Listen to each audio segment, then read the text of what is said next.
Segunda carta do apóstolo Paulo,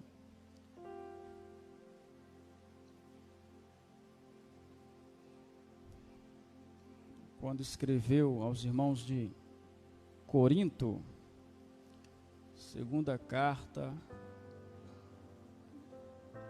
aos irmãos da igreja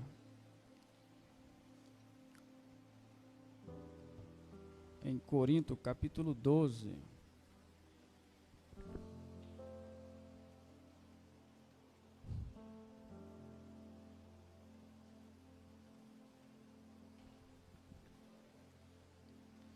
Deus abençoe a missionária Sirlene, que nos trouxe uma palavra abençoada, irmãos.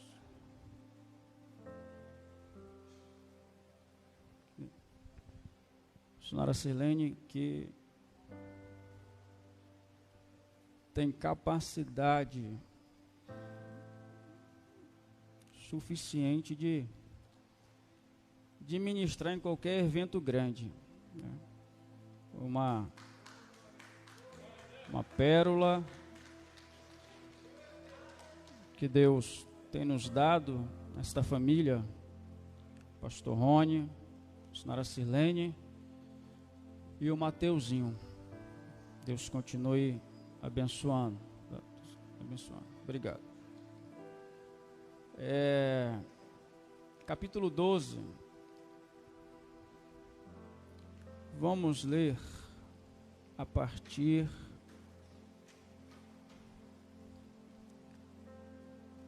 do 7. E para que me não exaltasse pelas excelências das revelações, foi-me dado um espinho na carne, a saber, o mensageiro de Satanás, para me esbofetear, a fim de não me exaltar.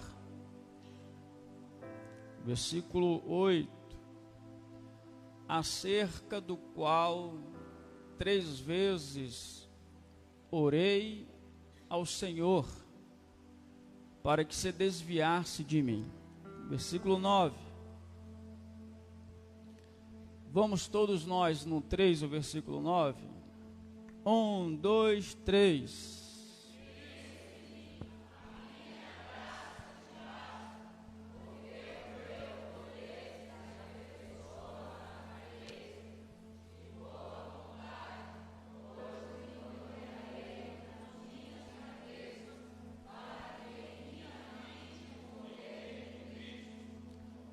Mais uma vez, irmãos. 1, 2, 3.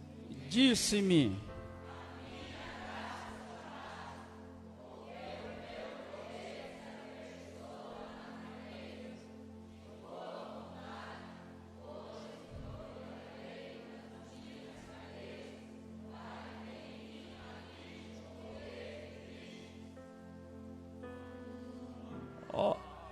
olhe para quem está do seu lado e diga assim: você não sabe realmente o que você quer, mas Deus o sabe. Amém? Tome seu assento, irmãos. Irmãos, eu quero chamar aqui o presbítero Carlos, que ele está se unindo conosco, né? Nós vamos o mesmo já está congregando há algum tempo em nossa congregação Peniel, ali no Marcos Galvão 2, sob os cuidados ali do diácono Francisco, da missionária Francisca, e esteve frequentando lá, já vinha frequentando a sede, e resolveu estar com a gente, né? Então nós vamos o destino é o mesmo, é o céu. O destino é o mesmo, é o céu. Então nós vamos caminhar junto até Jesus nos arrebatar. Pastor Rony, faça essa oração aqui, recebendo o servo do Senhor em nosso ministério. Senhor Deus e Pai, em nome de Jesus Cristo, nessa noite, Pai querido, Pai amado, te apresentamos o teu servo, Pai, que decidiu aqui se unir conosco, Pai. Foi uma decisão pessoal e Deus tocou no coração dele e ele está aqui conosco, Pai, para estar aqui nessa jornada, mais um ceifeiro para a tua obra, Deus. Somos gratos, Pai, em nome de Jesus, por mais um que está aqui na nossa casa, mais um conosco. Somos gratos pelo Senhor ter feito essas bênçãos sobre nossa vida, em nome de Jesus. Amém.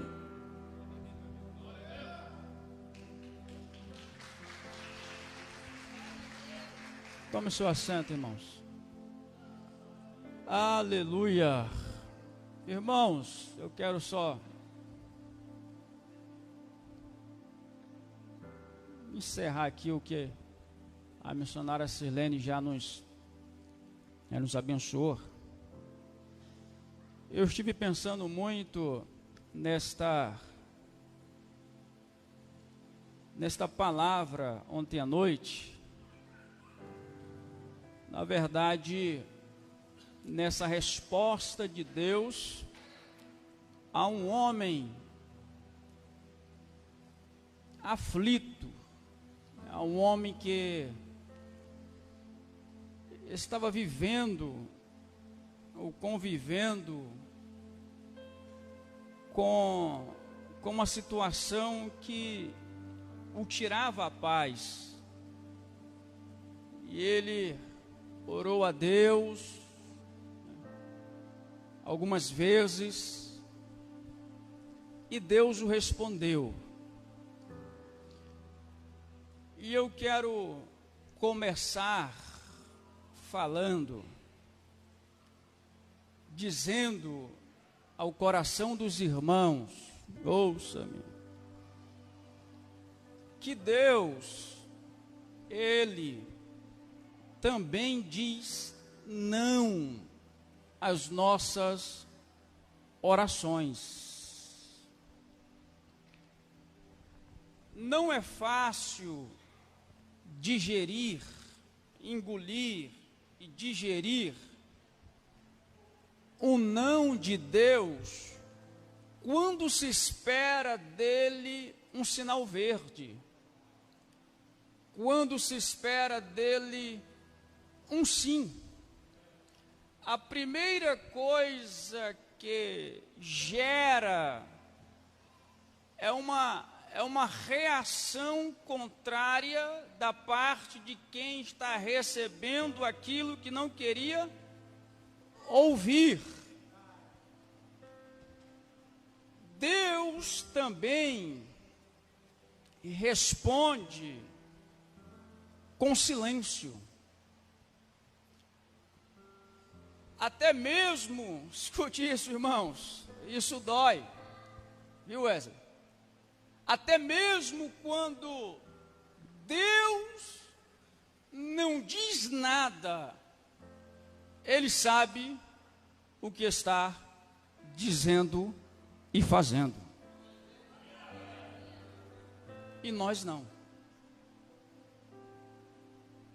E Ele ainda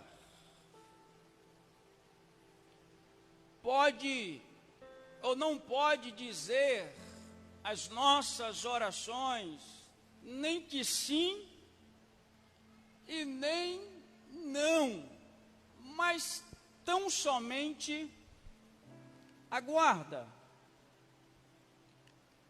espera. Ouça isso, irmãos. Os irmãos já pararam para pensar que a maioria das nossas orações estão, olhe para cá, a maioria das nossas orações estão entrelaçadas com algo do tipo: Deus me faz isso, com algo do tipo: Deus, me faz aquilo. Com algo do tipo: Deus, por que o Senhor não faz ou não fez alguma coisa diante desta situação?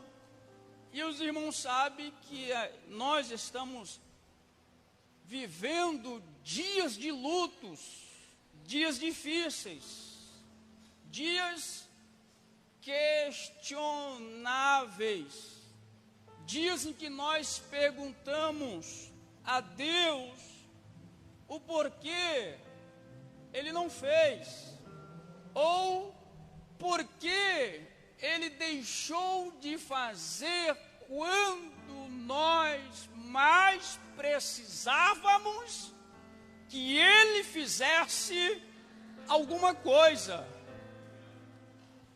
Escute isso, irmãos. Caraman tocou, Briaman darabas.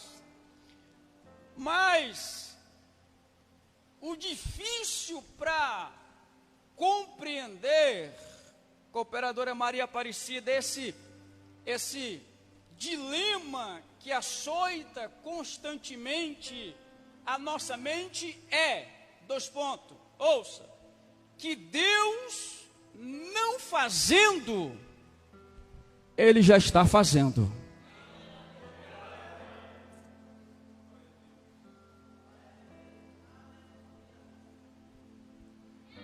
É fácil entender isso, aceitar isto quando nós queremos que seja feito, mas Deus não faz. Só que Deus não fazendo, Ele já está fazendo alguma coisa.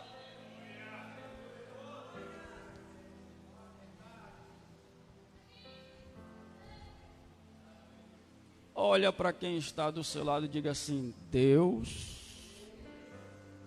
não fazendo, Ele já está fazendo.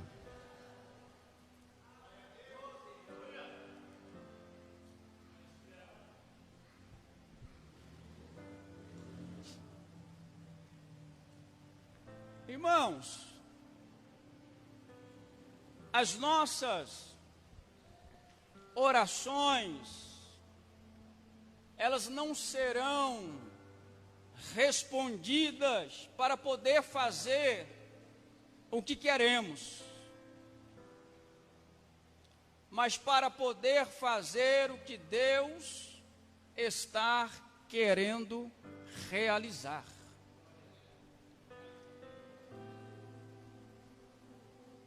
Escute, nós queremos um sim para as nossas orações, mas para cumprir o que Deus quer fazer em sua vida, é necessário que Ele te dê um não.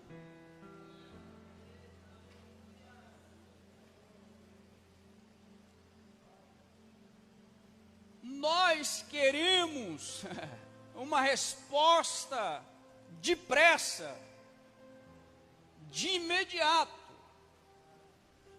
mas para cumprir o que Deus tem e o que Ele quer para a sua vida, é necessário que Ele fique em silêncio.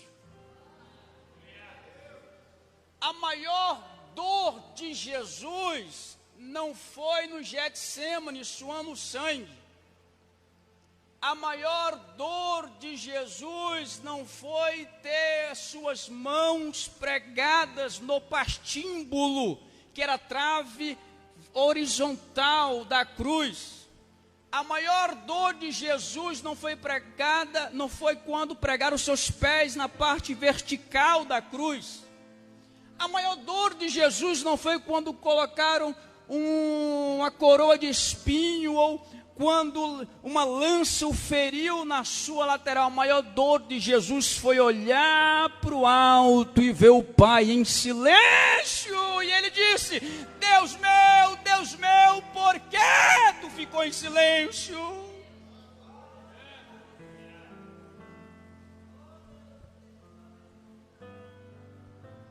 Mas é necessário que ele fique em silêncio, porque se ele abrisse a boca na cruz, nós estaríamos perdidos.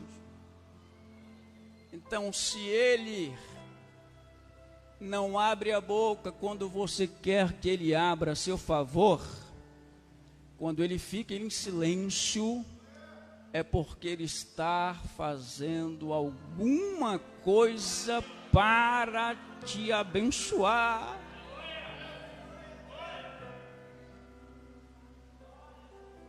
Alguns dizem que neste momento Deus ficou de costa porque ele não ia aguentar ver o seu filho naquela situação sem fazer ou falar alguma coisa.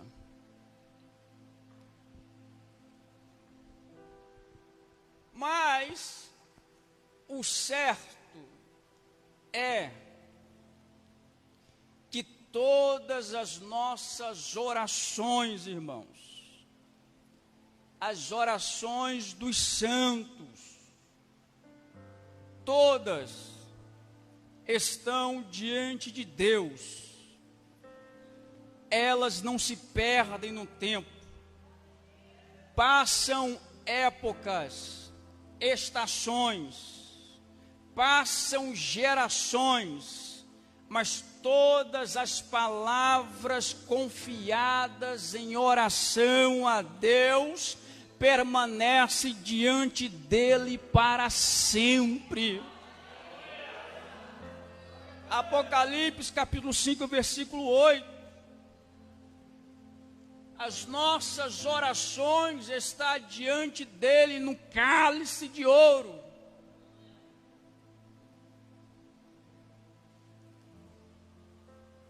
Agora, as respostas, o tempo de espera, agora isso é algo tocante, inerente a Deus.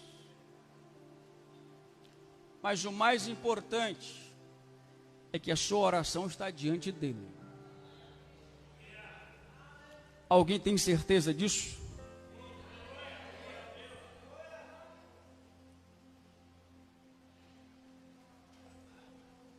A resposta às nossas orações, Paulo tinha acabado de orar, ela vem do Senhor.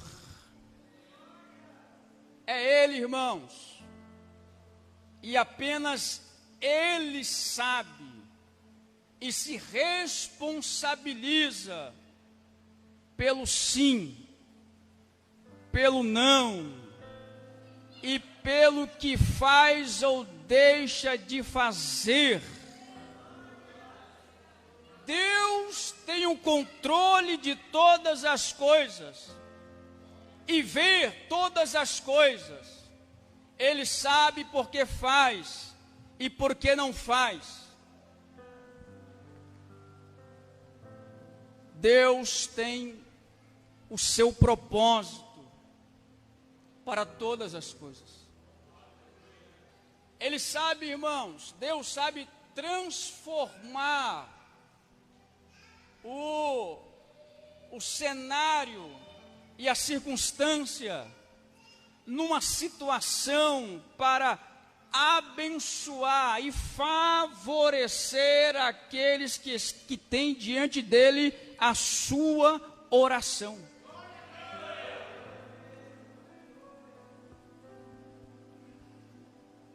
Escute, diga para alguém que está do seu lado, mas diga mesmo, diga assim: você consegue enxergar no escuro?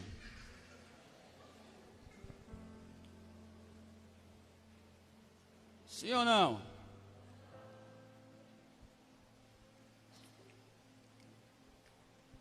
Diga assim: você consegue enxergar o que está depois da curva?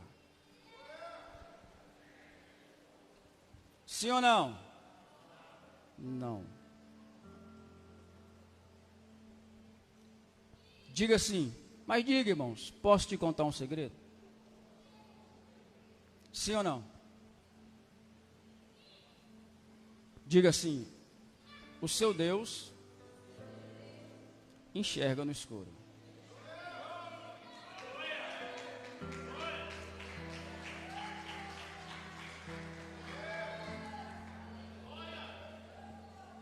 Não é do nosso jeito, não é porque queremos. Ele vê o que não vemos e enxerga o que nós não enxergamos. O nosso campo de visão é muito curto, irmãos. Não enxergamos no escuro e nem vemos o que está por trás das curvas da caminhada com Deus. Só vemos o aqui e o agora, mas Deus vê no escuro e o que está depois da curva. É por isso que as coisas não acontecem como nós queremos. Deus vê o futuro. O que acontece no presente é uma surpresa para nós, que nos limitamos no presente, mas para Deus, que conhece o futuro, é apenas obra dele. Por isso, irmãos, você tem um Deus que enxerga no escuro e que enxerga depois da curva. Então diga para quem está do seu lado assim: descansa. O que tu não vê, o teu Deus enxerga. Descansa, irmãos. Oh, descansa. Confia. Porque Ele é poderoso para nos conduzir segundo a sua vontade. Ainda que no caminho haja muitas curvas, e ainda que na caminhada haja muitos momentos de escuridão, mas o Deus que tu serve, Ele enxerga tudo isso.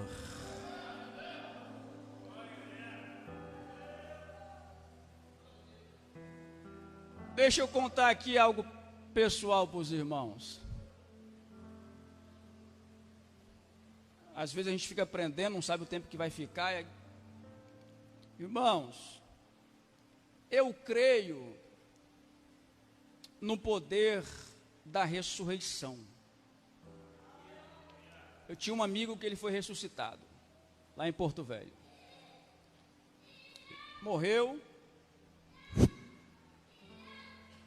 Deus o ressuscitou.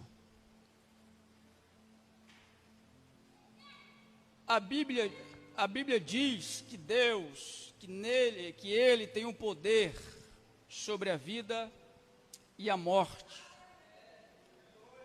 O Senhor é o que tira a vida, diz a Bíblia, e a dá. Faz descer a sepultura e a faz subir de lá. O mesmo poder que ressuscitou Jesus, eu creio neste poder.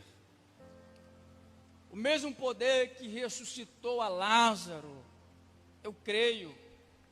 Eu creio no poder, irmãos, que ressuscitou o filho da viúva de Naim, Lucas capítulo 7. O mesmo poder que ressuscitou no passado, pode trazer ressurreição nos dias de hoje. Ele é o mesmo. Ele não muda. Contudo, apesar de eu crer nisto, isto não quer dizer que vai acontecer porque eu quero.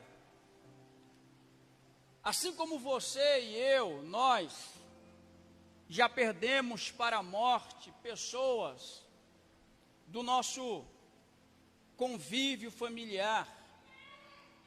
Nós perdemos pessoas bem próximas, que nós não gostaríamos de ter perdido. E ainda mais quando se trata de uma perda ou de uma morte prematura. E em muitos casos destes, em que eu sofri perda, em muitos casos destes em que eu fui velar esta pessoa, eu orava. Toda a minha aproximação no velório de um morto é para orar. Eu oro para que o Senhor venha ressuscitar. Tivemos nos dois, eu cheguei até o esquife e orei para que o Senhor trouxesse-os à vida novamente. E eu cria naquilo até o último segundo. E eu ficava ali na beira do caixão, orando e crendo que a pessoa iria se levantar. Ou se o caixão tivesse fechado, no caso do nosso pastor presidente, estava fechado de vidro, eu cria que a pessoa iria bater. Tira daqui, me ajuda. Porém, irmãos, Deus, em minhas orações com relação a isto, Deus optou por não fazer como eu queria. Deus optou por não responder a minha oração. Eu não sei porquê, mas Ele sabe o porquê.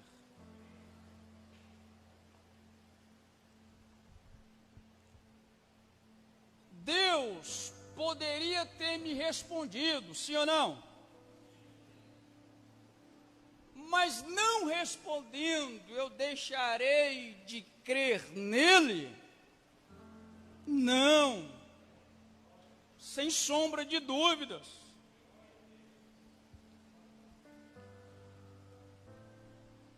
Quando eu estava enfrentando este dilema, a resposta que Deus me deu diante dessa recusa de fazer o milagre que eu estava pedindo, a resposta de Deus foi a seguinte: Anderson, a minha graça te basta. Eu não entendi, ouça. Sabe por quê, pastor Rony? Porque eu estava pedindo para que algo fosse feito, não por mim, mas por alguém. E Deus me responde como que, se eu estivesse precisando naquele momento. Mas não era eu, era quem estava no caixão. E eu poderia até retrucar, questionar, dizendo: Deus, não sou eu. É esta por quem estou orando. E eu ouvi Deus dizendo assim: Anderson, calma. Eu vejo o que você não vê. E não se esqueça que em meus planos também estão inseridos dores e sofrimentos. E ele disse mais: e para encerrar este teu conflito existencial, que é o conflito interior, ele continuou dizendo: a minha graça te basta. E para esse teu momento de fraqueza por causa da dor e da perda, é aí e agora que o meu poder se aperfeiçoa. Se aperfeiçoa aí, quando tu quer que seja feito alguma coisa e não é feito, apenas tu tem um não para aquilo que tu quer, um sim. A minha graça te basta. E o meu poder se aperfeiçoa neste seu momento de fraqueza. Para que isso, Deus?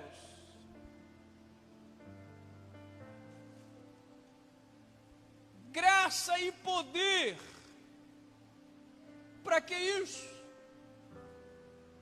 Porque para com estes que você ora, querendo vê-los ressuscitar, já não mais serve a minha graça e meu poder.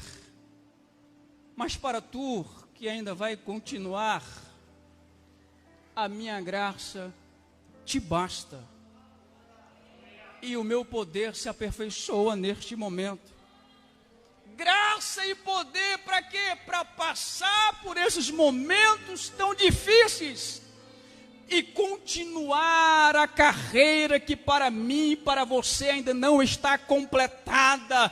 Eles completaram a sua carreira, mas para você que continua, Deus te diz graça, poder, porque a carreira continua. Continua. Continua.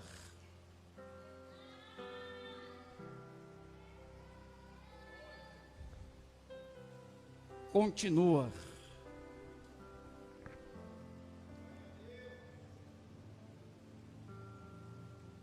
Paulo, assim como Jesus, no versículo 8, orou 3 vezes, irmãos,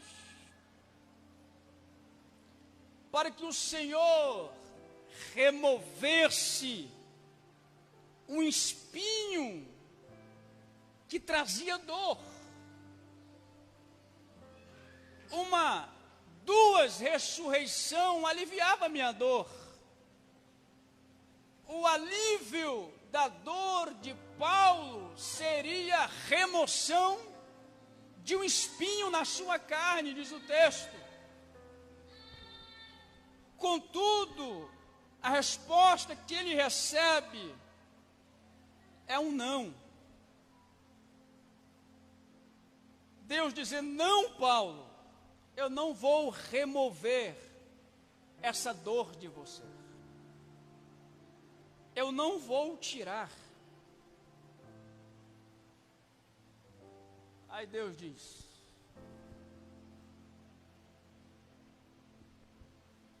a minha graça, a palavra graça aqui, a minha graça te basta, a palavra basta no grego significa suficiente. A minha graça te é, Paulo, suficiente. As coisas não podem acontecer como tu queres que aconteça, mas eu não vou te desamparar. A minha graça será suficiente sobre você, a tal ponto de te sustentar nestes momentos difíceis, a tal ponto de te manter de pé nesses dias maus que você está enfrentando. A graça de Jesus, irmãos, é o que nos faz suportar aquilo ou a vontade de Deus que não pode ser mudada. Ouça isso. Paulo queria o alívio do espinho da carne, que ele incomodava por longos 14 anos. Quantos anos? 14 anos. Mas Deus não atende o que ele queria. Paulo orou 3 vezes a fim de receber o livramento, a fim de ter um sim para a resposta à sua oração. Deus não dá a Paulo o que ele queria. Deus não tira este espinho da carne que tanto lhe incomoda, que tanto lhe tira a paz. O que Deus lhe dá é a sua graça para suportar o que você não irá conseguir mudar.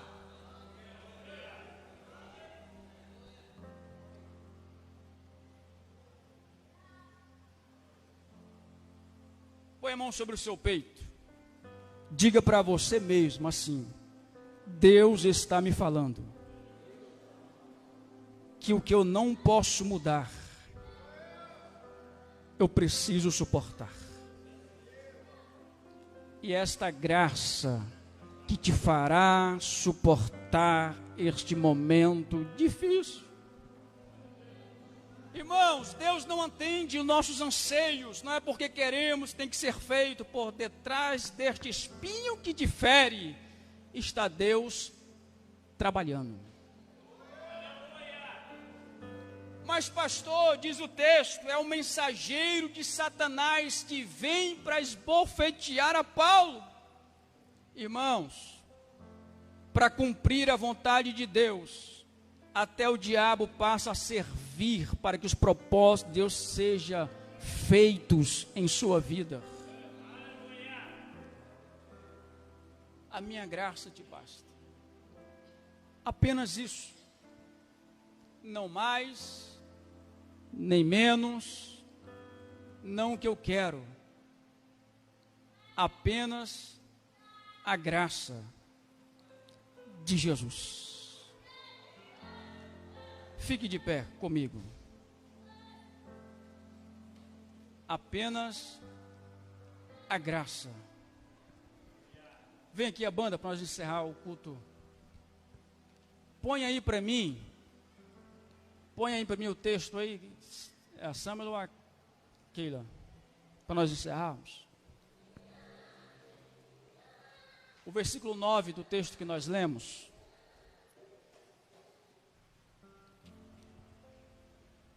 Versículo 9.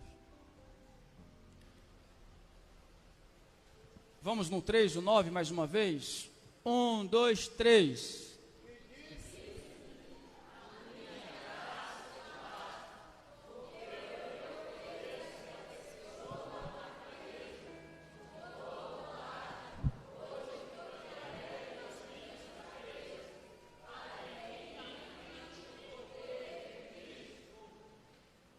Aleluias. Versículo 10. Versículo 10. O último. Calma, irmãos. 1, 2, 3. Por isso.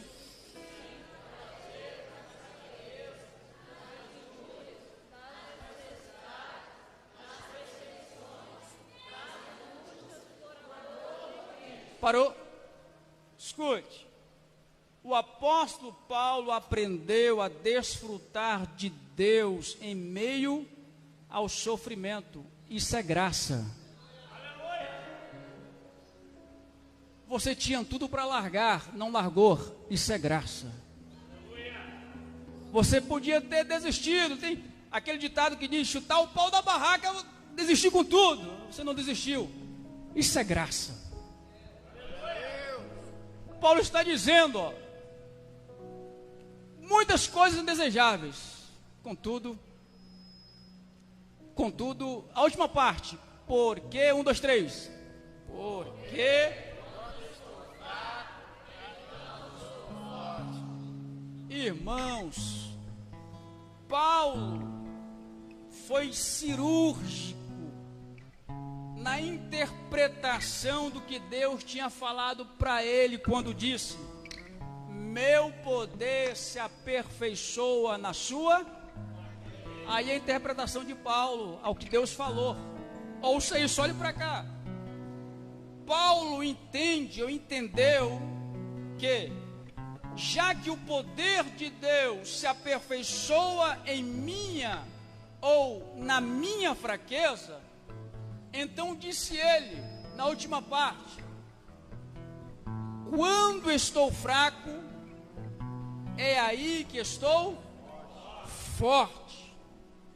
Como assim? Força na fraqueza. Quando estou fraco, é aí que eu estou forte. Mas como assim? Força na fraqueza? Escute, a fraqueza gera dependência. E na dependência, a graça nos alcança.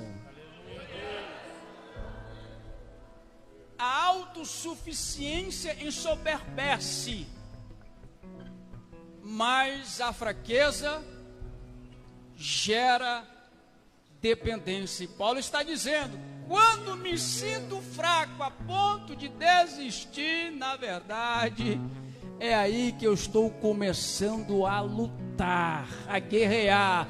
Quando o diabo está pensando que vou parar de orar, é apenas o começo da campanha de oração. Quando o diabo pensa que vou desistir, eu estou apenas começando